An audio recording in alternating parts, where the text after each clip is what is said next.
En tout lieu, le Seigneur dit « Ne crains pas, ne crains pas, ne crains pas ». Et certains disent que c'est écrit 365 fois dans la Bible. Je n'ai jamais compté, mais une pour chaque jour. Mais il y a un endroit où il nous dit de craindre. La peur de ne pas entrer dans son repos. La peur de ne pas être dans le repos. Et seuls les ouvriers du travail peuvent entrer dans le repos. Donc, dans chaque attaque spirituelle, l'ennemi vient vous voir et vous dit « Qu'est-ce que tu vas faire pour ton garçon ? Oui. Qu'allez-vous faire pour cette situation ? Que vas-tu faire ? Le Seigneur insiste sur toi. Tu ne feras point, tu ne feras point, tu ne feras point. La grâce met l'accent sur « Je le ferai, je le ferai, je le ferai ». Paradigme, un changement mental qui consiste à penser « Quand je prie, alors Dieu me pourvoira ». Pensez-y de cette façon. Quand Jésus est mort sur la croix, beaucoup de fois nous faisons même du don d'un travail. Comme si en ne donnant pas, on n'aura pas la récolte. En fait, on ne donne pas pour être riche. On donne parce qu'on croit qu'on est riche. Et pourquoi êtes-vous riche ? Vous êtes riche parce que vous connaissez la grâce de notre Seigneur Jésus-Christ. Je cite l'Écriture sainte. Bien qu'il fût riche, il s'est fait pauvre à cause de vous. Où cela s'est-il produit ? À la croix. Il s'est fait pauvre pour que vous deveniez riche par sa pauvreté. Et puis au chapitre suivant, il dit « Maintenant, donnez généreusement, car vous êtes riches. » Maintenant, si vous donnez avec ce sens de l'abondance, le sens que vous êtes riche, et non pas parce que vous êtes pauvre, vous trouverez la récolte qui vous reviendra parce que vous êtes maintenant. C'est comme prier. Quand vous priez pour la victoire, elle semble encore lointaine, comme si c'était loin. Tu es vaincu avant même de commencer. Mais si vous priez à partir de la victoire, vous êtes maintenant assis avec le Christ. C'est presque comme si le Christ, Jésus, avait notre point de départ et que nous sommes assis avec le Christ. D'accord ? Et à partir de là, la première chose dans le livre des Éphésiens, avant que nous apprenions à marcher dignement pour le Seigneur, marcher comme un prince que vous êtes, avant que nous puissions tenir tête à l'ennemi dans le livre des Éphésiens, ils disent « Asseyez-vous ». Nous sommes assis dans les lieux célestes. Comment se mettre à l'abri ? Vous vous asseyez. Tout est fait. Il a terminé le travail à la croix. Et je m'assieds. Amen. Comment êtes-vous guéri ? Alors encore une fois, par une nouvelle assise. Alors quand un démon vient vous voir et vous dit « Qu'allez-vous faire ?» Voilà ce que vous faites. Amen. Amen. Vous vous asseyez. Avec un nouveau fauteuil, si vous voulez. Amen. Et quand vous vous asseyez, la chaise porte votre poids, n'est-ce pas ? Vous mettez tout votre poids sur la chaise. Vous ne vous souciez pas de porter votre propre poids. Et si tout dans la vie se met à travers de votre chemin, même si le Christ a payé pour cela, ça vient avec une nouvelle assise.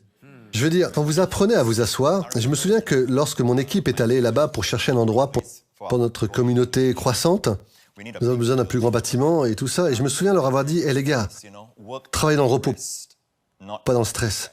Et même si des choses entières vont se perdre, même si le contrat va pas se réaliser, va pas s'obtenir, parce que c'est tellement difficile des fois d'obtenir des bâtiments, j'ai dit, laissez tomber. C'est bon, c'était en Dieu au départ. Si vous avez dû vous battre et vous battre et vous battre, et qu'il y a un mur en face de vous, lâchez prise. Dieu a quelque chose de mieux.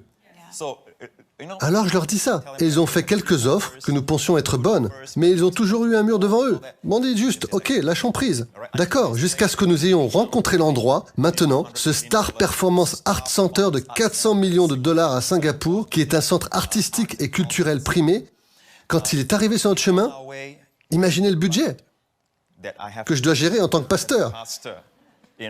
Mais j'ai demandé au Seigneur une parole. Et le Seigneur m'a donné, à partir du livre de Ruth, où Naomi dit à Ruth, au sujet de Boaz, notre Boaz céleste est notre Seigneur Jésus, il est notre Rédempteur, elle lui dit ceci, « Reste assis, ma fille, car l'homme ne se reposera pas tant qu'il n'aura pas achevé la chose en ce jour. » Alors le Seigneur m'a dit, « Reste assis, ne t'inquiète pas de trouver des fonds, ne t'inquiète pas de trouver les...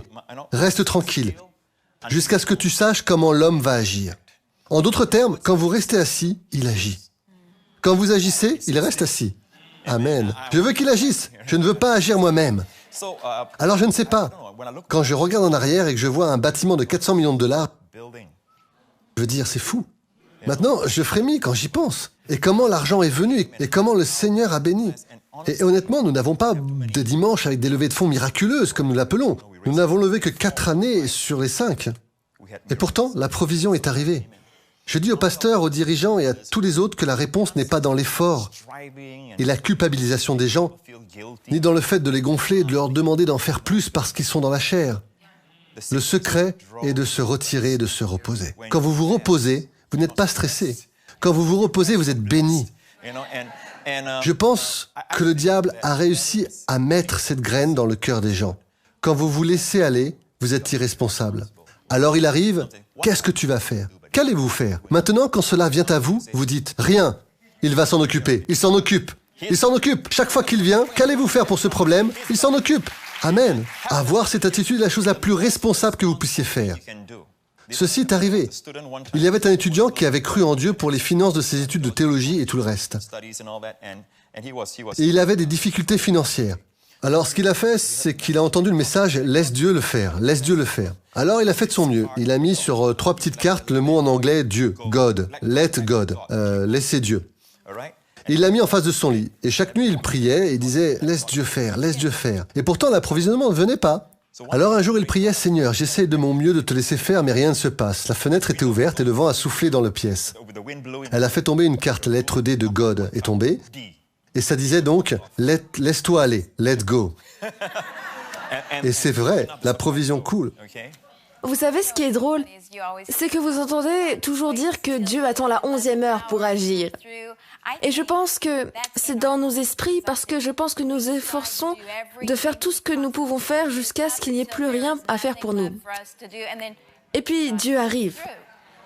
Donc je pense que c'est une grande partie parce que nous nous efforçons de faire en sorte que quelque chose arrive. Et quand on est au bout de la corde, Dieu dit « Tu vas lâcher maintenant ?» Et puis il s'en sort. Et pour nous, c'est notre 11e heure, 11h59 pour nous.